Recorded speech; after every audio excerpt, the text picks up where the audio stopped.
Hello, my people. Hello, family. Thank you guys so much again for being with us here today. I always highly appreciate everyone, especially those that have devoted time, those that have given their heart to serving humanity, especially serving children, women, and young people, because this is a call to all of humanity that we have been assigned and we've been ordered to be stewards to this population in the world, because this population are the multipliers of all of humanity.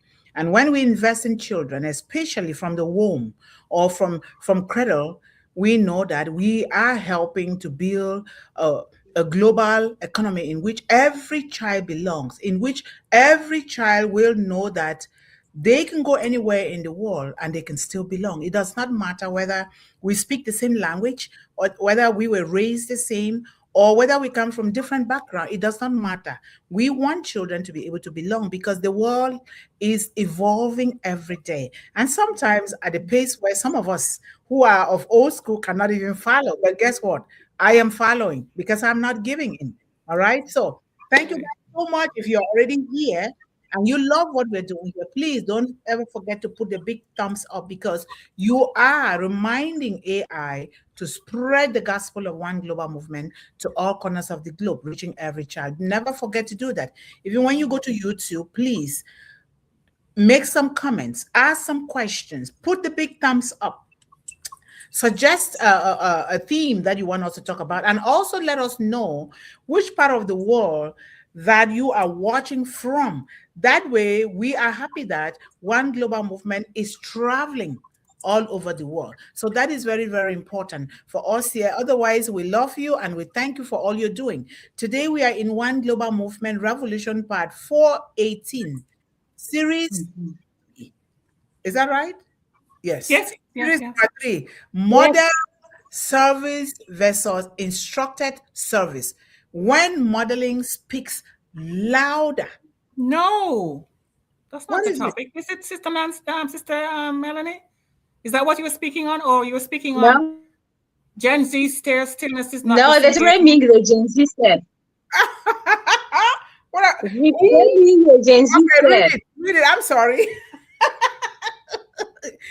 Read the topic. I'm sorry. What I have is Gen Z stillness is not disengagement, and understanding quiet processing. Is that what you have, Sister Melanie?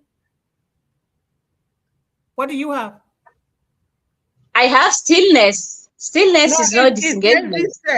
Gen Z stare, referring the Gen Z stare, stillness is not disengagement. Exactly, that is correct. Yes. What did I put on the sticker here? It's okay, we have it now, so let's. Okay, you guys can tell. All right, go ahead. That's the right topic. I'm sorry. It is. Yeah. Go ahead. That's the right topic. Yes. And when I was looking at this topic, I just placed the Gen Z on the work marketplace. And I say the workplace of these people is undergoing a significant generational shift marked by the arrival of Gen Z. New generation. And I say these people, they are people who are born from 1997 to 2012. And with their digital influence, progressive social values, and unique communication habit, this Gen Z is reshaping how work is performed and understood. And one such phenomenon making headlines is the Gen Z stare, an expressionless pause that has sparked heated conversations among employers, and this affects almost different societies of the world. It's not only in Africa, it's not only in Europe, but it is quite the same all over the world. Okay. So the Gen Z stare is an expressionless back gaze, often used as a silent pause in place of an immediate verbal response. So while it may be seen as a path or disengagement by older generation, Gen Z often uses it as a form of non-verbal disengagement, non-verbal communication, a moment to pause, reflect, or signal discomfort with traditional social script. Now, this stillness that we are talking about, stillness is not disengagement, understanding, quiet processing. This stillness is not disengagement. Rather, it is a deliberate active state of presence, clarity, and internal processing that serves as a foundational for effective action. Instead of being a passive absence of activity, true stillness is a form of rebellion against constant reactive hustle, allowing for deeper thought and reconnection. Stillness is not disengagement, understanding, quiet processing. So I saw that there are some understanding on how we can understand this quiet processing works. And I saw that active processing vis-a-vis passive inaction, we see stillness that is not about doing nothing, but about doing the most important thing, regulating the nerve system to avoid burnout. It is a state of unmotivated focus, a mind chaos, allowing for better decision making. And also we are seeing creative space for wisdom. By stepping back, you create the necessity space between stimulus and reaction. And this is often called the default mode in neuroscience or meditation in ancient traditions. And this helps you respond with intention rather than reacting out of habit. We see also the hidden half of creation, where the stillness is often described as a quiet, empty space between a universe words. This quiet, dormant period is actually a time of internal preparation, allowing for growth and better performance when action eventually resumes. And also we see this rebellion against agency. It's in a culture that rewards constant motion. Choosing to be still is a deliberate, radical act of self-control, enabling you to refuse the pressure to react to every stimulus. So the Gen Z considers stillness not as a laziness or inactivity, but as an essential, intentional, and often a rebellious act of self-care against a hyperstimulate our ways on the world. It is reviewed as a necessary tool for mental health, allowing them to process, regulate their nerve systems and resistance burnout. So in summary, this Gen Z stillness is a proactive, intentional, and necessary choice to maintain mental health and physical health, prioritizing authenticity and well-being over constant engagement and productivity.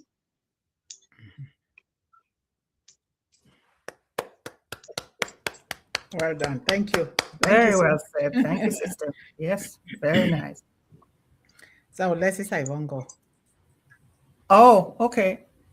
Well, you know something, you covered it. So what I will say is just in my own different way, I'm assuming, because it says why stillness is not disengagement. Understand? And I mean, it's the older generation, us, if you want to call it that, or people before the Gen Zers, think of that stare as either, as you say, disengagement, or some people even think it's rudeness, but it's not rudeness. It's just that they're guarding their mental space and their psychological space as well, protecting themselves from just, as you said, performing just because of performing, right? They're not doing that anymore, as I've been saying over and over here, right? Active listening, as you covered, what a boomer or Gen X manager, the manager may perceive as checked out or having zoned out, as they call it, with these young people. That is not the case. They're just actively listening, and they're not going to speak unless they have something to say. They're going to address what is being presented to them. They don't believe in small talks necessarily. The thing is, what I noticed about the Gen Z stare, they also use it on their peers. So it's not just that they're using it for their elders. They're not creating this space and saying, it's just a way of traveling in the world now. They do that to each other when somebody has said something that doesn't warrant a response, or is the word that they use is cringeworthy, something that even if somebody says a racist remark, for instance, or whatever it is, they don't even address it with verbal. They just look at you like, where are you going with that? So it's a put down in a way, but it's a put down without having to use words. Mm-hmm. If you say something that's wrong or anti-social or whatever, they just give you that stare. It's actually a way of communicating, right? Yes. And I love that because sometimes that's all it takes. They are really, really supportive of authenticity over performance. Gen Z often rejects performative positivity. Example, the forced smile or the chit chat, the small talk, as you call it. How is the weather? So I was asking, though, I wonder how that's going to affect how we put the two generations together, because generations before them are so used to that. The small talk, the talking, the gossiping, maybe, whatever, just those connective things. But Gen Z, they're almost going to act as, I don't want to say robots, but all that has been cut out of how they want to interact nowadays. They just want to go for, like, even when you go to customer service or whatever, if you say hello, they will say hello, but the conversation doesn't roll because they're performing a service. So I'm just wondering, and at the end, I hope we can come up with an idea of how we can gently blend the two, like phase them out, not just cut and dry, because we don't want to also become a world of robots. You know what I mean? We want to have a little bit of humanity still left. So that's the only thing that I'm kind of wondering how that's going to play out eventually. Which is very important too. It is. So that's why I'm saying we need a hybrid, because the sudden break that we're experiencing is going to be problematic for some people. What do you think, Sister Melanie? Don't you think so? Yes. This sudden break with the niceness, the little niceness that we count on, the chit chat, walking and you say hello to somebody and they start talking, but Gen Z doesn't seem to be part of that. But the only thing I can still say is that they use it among each other, right? So they're not being rude or disengaging. It's just the way that they are going to navigate this new world. Yeah. Sister Melanie, Sister yes, Mundih, it's your turn. Maybe Sister Melanie has something to say. Okay, all right. Yes, I have something to say. Meanwhile, the Gen Z style is not a trend to dismiss or mock. It's a signal. And it represents deeper shifts in how young people communicate, process emotion, and experience the modern workplace. And also in that, understanding and adapting to these shifts is not the only essential for productivity and engagement, but also for cultivating inclusive, future-ready organizations. So, by reframing silence as a strategy for them, and stillness as strength, even at workplace, employers can begin to pride the generational instead of divide them. Yeah, absolutely. Yeah, thank you guys so much. Yeah. When we talk about the Gen Z stare, when we talk about the quietness when you are talking to them, and I always say that from example, because I have one in my home, a lot of time he will say, "Mommy, cut off all the clutters and go straight to the point." And so when you say that, Sister Yvonne, we want to try to strike a balance between that, because we don't want to, and we have to do it with care, following how they can learn.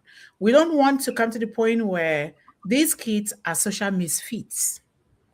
And you realize that this one, reframing the stare as a strategy is very important, because if we are quoting from our scriptures, it says you have to listen very well before you respond.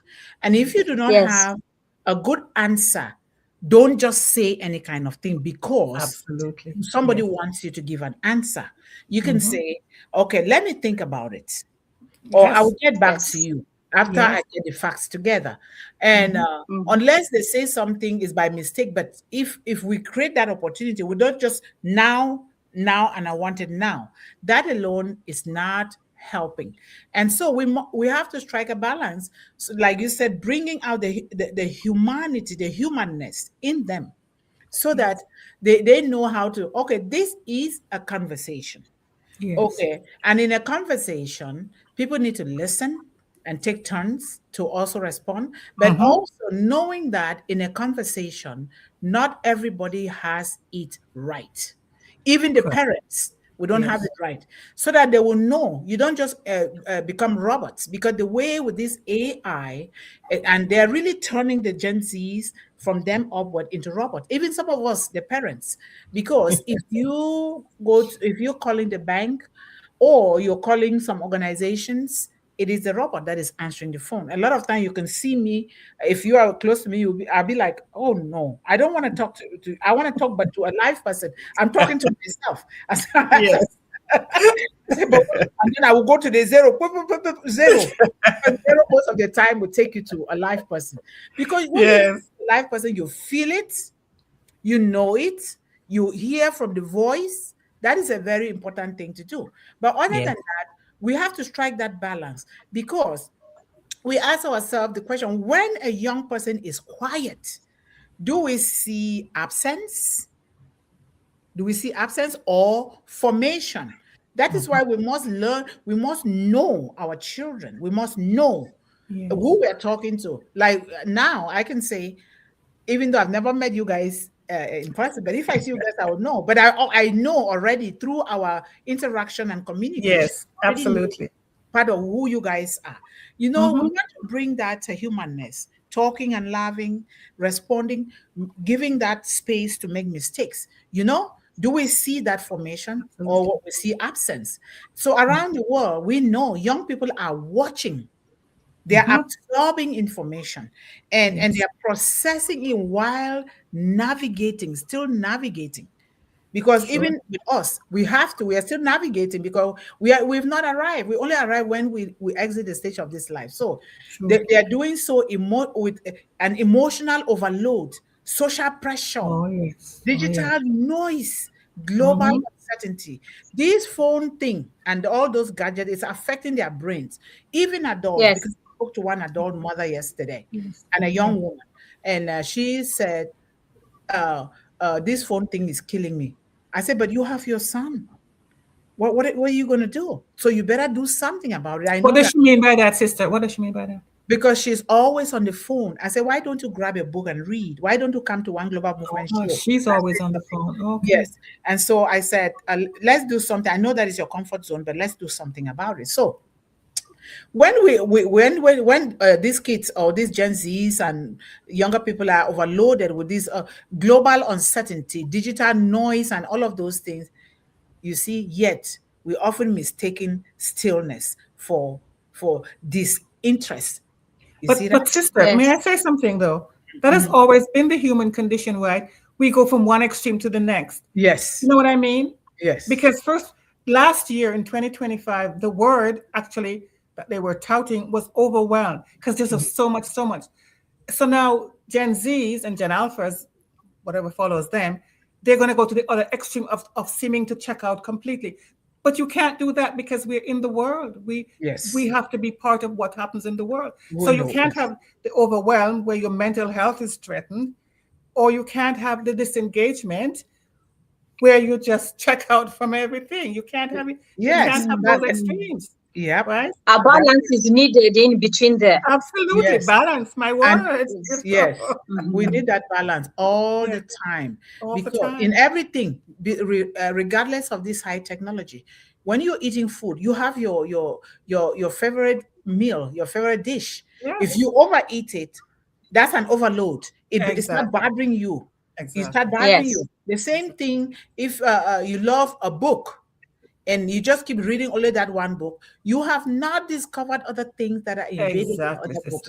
So it's a human condition that we try to balance, and we make them understand this word.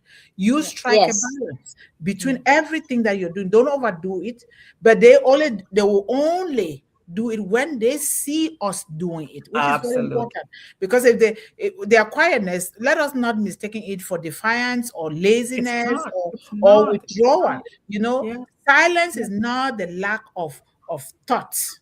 No, It's often the presence of deep thinking. Yes. A lot of time, my son says, "Let me think. Let me think." The father too always says, "Let me think." I said, "What are you guys always thinking?" Huh? but that's not good though. But I should allow them to think.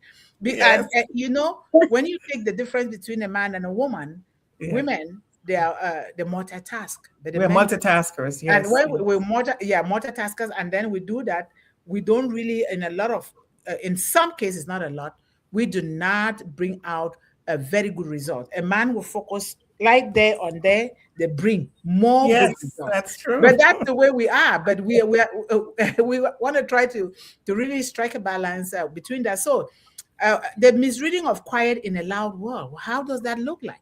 Yeah. You know, so we live in an era where speed is praise. Oh, look at this. Oh, yes. So fast. And then quick answers are rewarded. It's just like you give the answer. And that's not the case. We want kids to give authentic answers that come from within them, so that even if the answers are wrong, we know that those answers come from within them. And we have to think about the results. Why? Because a quick answer might give a very unneeded result. You might run into problems, right? So that is why processing is good, and we should all do that. We used to call it critical thinking or whatever the name is, but you must have good processes so you don't get undesired results. So quick answers can lead to problems, right? Especially depending on how serious the situation is. You don't want your doctor to make a quick snap judgment. And talking about that, especially that's your life, you know? Yeah. Exactly. You don't want that quick. No, and you talk about critical thinking. You hardly hear people talking about critical thinking skills anymore. We must bring that word here all the time because they are gradually erasing. Just go to AI and all the people that want money. You open your computer, your phone. That's all you see. You want to do this quickly? Go this AI this. Don't do this. Do this. My goodness! And I'm like, now I just say, no, you go. I'm doing but this, you know. I'm doing but this is the way that I know it, you know. So, but some minds process inward before outward, and which is supposed to be the case because the scripture says you have to think before you say a word, because life and death lies in the power of this tongue. The moment you open your mouth to say something, maybe you're saying it in retaliation, or you're saying it in anger or bitterness. You cannot take that word back. You have already damaged something within somebody. You can ask for forgiveness, but you can never take it back. Yes, and that is why I take the time now to think before I say a word, because my Gen Z will always say, "Mommy, what?" You know. So I take the time. So we have to. Gen Z, they want to observe. Yes, they do. Very good observers. They don't see what you're telling them. They say, but they will say the H word. You are a hypocrite. Hypocrite. So, and then the word emotional, like you guys said, emotional regulation is very important. And then information sorting. You don't just give everything.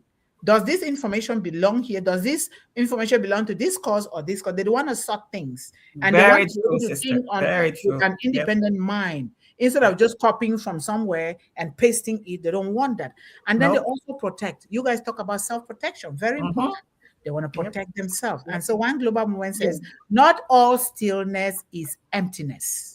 This is true. Some stillness is integration. Let them integrate. We know that we parents, we are stressed out. We have to look for money for tuition. We have to put food on the table. We have to do this, and that. But let us not ruin it by stressing those Gen Zs that we are doing those things for. Absolutely. So that's what I have to say. Thank you. Yes, that is a plenty, sister, and it covers a lot of points. I agree totally that, basically you must come right back down to what we've been saying. Balance, know your child or children or whatever it is, and give them the same respect you would give a friend or anything. Let them process what they need to process and be a safe space that they can come to. That is the most important thing, right? Yep. Yeah. Because they have something out there called what is it now? They have so many new names for things, sister. This one is called peer parenting, where our Gen Zers are parenting each other, which is a very bad combination. What do they know about parenting, So when we leave the parenting to them, for them to get input, what what are we doing? We're abdicating our responsibility because we're meant to be the ones that are modeling the world for them, right? Right. The foundation. Yes. But when they're modeling for one another, we never know what's going on there. James Rafiki has been here. He's been trying to get on. I guess it's the network, sister. Oh, so. okay, no problem. Or Reverend Rafiki, if you hear us, we're trying to get you. But Okay, maybe he can't speak, but he's put a question in the chat, so I will read it, and maybe Sister Melanie or one of you can address it. So he says, "Excuse me, I would like to ask you that a stillness can be the nature of the person, or it is a disease. If a disease, what can cause it? Thanks." Well, we don't want to diagnose diseases here, but do you understand what he's saying, sisters? Yes, and we need to know. Like I was growing up, being the only living girl among boys. Girls, they talk, but then my brothers don't talk, and that's their nature. That's their nature. We have to understand. That is why we say we must study our children from cradle. Because if you know what your child is always gravitating toward, which we must set that environment, even in the village, set that environment for them so that you will know what your child is always moving toward. Then you will know that that might be their gift. And remember, we have so many gifts. When they are done with this gift or they want to change their mind to switch to another one, we let them be. So we need to know that in order to know whether it is their nature or they are just not doing what they're supposed to be doing. So it's very important. And thank you so much, Reverend Rafiki, for asking that important question. So how will you help to say what happens if you think it's a disease? Seek professional help, right? Professional help, certainly. Yeah. Professional help. And before you seek professional help, we know what we do. We know how we're brought up. You put your hands together first. Absolutely. And give it to the one that created that child. And a lot of times, I bet you, those things, if it's not supposed to be there, they will go away. But also seek professional help, number one, and do both together. Yeah. Very, very important. You prophesy over your own child. You speak life into that situation. And yeah. Thank you for the question, Reverend James. Thank you, Brother James. We have our brothers here. Thank you. How are you, Roazehab? Thank you so much. You are the very first person here. Yes, he is. Thank you so much. And we have our brother Sonil. How are you? Thank you so much. You guys extend our love and regards to your family and all your children, especially the Gen Zs. Tell them that we are talking about them. And if they can come here, that would be nice. And this is our Facebook page. And I ask always that people go there and make a goal for One Global Movement. If you cannot donate in cash, make a goal to get 10, 15, 20 people there to like and follow us so that the algorithms will know that we are here. And if you have not done any hashtag here, go ahead and do it. Those hashtags also go a long way to help us. And then we have our brother from the sunny Pretoria. How are you, Brother Levy? Thank you so much for being here today. We highly appreciate you. And Queen Nancy, how are you? Thank you so much for being here. And please, I know that not everybody has the time to be attending these shows, but always go to YouTube. Let us get ourselves and our families anchored here. One of the activities, one of the activities in our home is we watch One Global Movement and some other shows that are helping young people and children and women. So we do that. And so it has become like a program. So we go there and we watch it. And thank God some of my uncles are watching me now. They said, we got nice. So good. And when I go out every day, I have to talk to at least one person who has to go to One Global Movement and check it out, the YouTube, and check it out and see what we're doing. Or if I don't, I call. When I call, they're hearing about One Global Movement. So it's a commitment. And we need to be committed to do what we're doing here. So, Sister Melanie, it's your day. I will let you give a conclusion here. Thank you. Yeah, I wanted to conclude actually. I want to come on the fact that we're saying that quietness is not disengagement. I had something to talk about this because we need to allow Gen Z to practice it. It is very important for them because when they practice it, They need actually the mindful awareness. And with the mindful awareness, they observe their thought and emotions without becoming consumed by them. And also, I want to say that they need to practice controlled response. And in controlled response, they use the quiet to choose their actions thoughtfully rather than acting on impulse. And also, they need to practice connect with the present. When they connect with the present, they will focus on the immediate, such as their breathing or physical sensation, to ground themselves. So this is very important for our young people. When they are quiet, don't think that these people are not following. As you have given an example, it is all Gen Z. They observe us. For example, me, when we go through the table, on the table with my kid, we say, Mom, we are going to pray. Mom, remember, don't take time. They will on me before. That's they my will son. on me before I go. My son will say me, Mommy, today you are going to pray. Mommy, don't take so long. I know you go there and talk.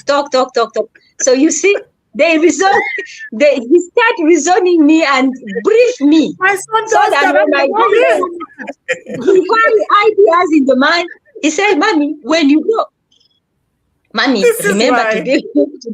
So you see, they always have the way they put things in order. Yes. And they always watching what we are doing. So this is the kind of action that we need to allow them to express what they feel. And sometimes when they are quiet, don't think that they are not following. They are following. So we need to allow them to be mindful, to be aware of that awareness. They need it. They need it in order to cope with the situation. That's why we talk about how important modeling is, Sister Mundih and I. But everyone on this platform always talks about it. We are the ones that they're watching. Yes, they're watching. My son, wait, Mommy. Okay, I'll take the lead today in prayers. There you go. And I do it. Okay, don't take too long. I know that you always have a lot to say. Yes. All right. And all people are like that. Yes, they're all like that, and we respect that because that is a way of growing. So thank you guys so much for being here today. Thank you, my beautiful sisters. Thanks to the audience. We love you all, and we'll see you next week. Have a wonderful rest of your week and a good weekend. We love you all. Amen. Thank you so much. And Reverend James has just thanked us for the explanation. So I just wanted to say that. Okay. Reverend James says, thank you for the explanation. Bless you. That's what Thank you. Thank you, Reverend Rafiki. Thank you. We love you guys. God bless you. Okay. Bye. Thank you, everyone.